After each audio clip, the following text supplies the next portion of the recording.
வணக்கம்.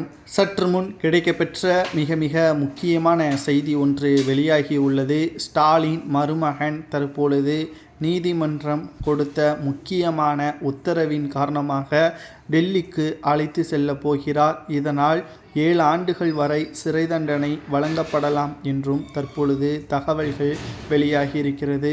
ஸ்டாலின் மூத்த மருமகன் ஏற்கனவே போதை மருந்து கடத்தல் மன்னன் ஜாபர் சாதிக்கு நெருக்கமானவர் என்பதும், அவருடன் பார்ட்னராக இருந்ததாகவும், குறிப்பாக கிட்டத்தட்ட பல்வேறு ஊழல் வழக்குகளில் சிக்கக்கூடிய மூத்த அமைச்சர்களது பினாமிகள் யார் எல்லாம் என்பதை பட்டியலிட்டு வைத்திருக்கிறார் ஸ்டாலின் அவர்களது மூத்த மருமகன்.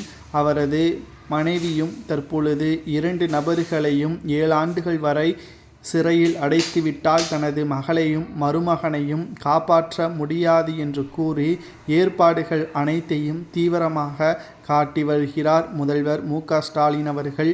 இதற்காக டெல்லி வரை சென்று பிரதமர் மோடி அவர்களிடமே மன்னிப்பு கேட்கும் வகையில் டெல்லிக்கு அழைத்து சென்ற பிறகு தற்பொழுது அதிரடியான நடவடிக்கைகளை மேற்கொள்ள உள்ளார். இதனால் பாஜகவை திமுகவினர்கள் யாரும் எதிர்க்க வேண்டாம், தனது மகளையும் மருமகனையும் காப்பாற்ற வேண்டும், தனது மகள் செந்தாமரையை எப்படியாவது வெளியே கொண்டு வர வேண்டும் என்பதற்காகவும் தற்பொழுது அனைத்து முயற்சிகளையும் செய்து வருகிறார் முதல்வர் மு.க.ஸ்டாலின் அவர்கள்.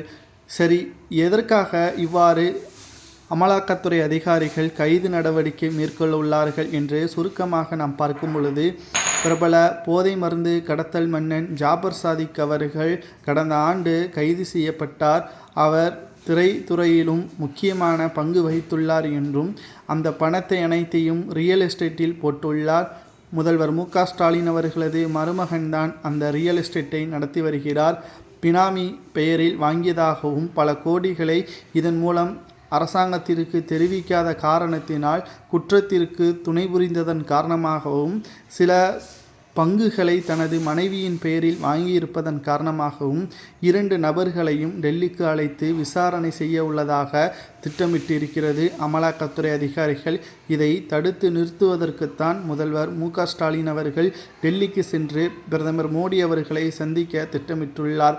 ஆனால் பிப்ரவரி 26ஆம் தேதி தமிழகத்திற்கு பிரதமர் நரேந்திர மோடி அவர்கள் ராமேஸ்வரத்தில் பாலத்தை திறக்க வைக்க வருகை தரும் பொழுது ஏற்கனவே சந்திப்பதற்கு திட்டமிட்டிருந்த நிலையில் அதற்கு முன்பாகவே டெல்லிக்கு சென்று ஒரு சந்திப்பை நடத்தினால் நிச்சயம் இது சாதகமாக கைகூடும் என்பதை மனதில் வைத்து கொண்டுதான் 2 சந்திப்பிற்கு பிறகு தனது மருமகனுக்கு எந்த ஒரு பிரச்சனையும் வராது என்றும் கூறி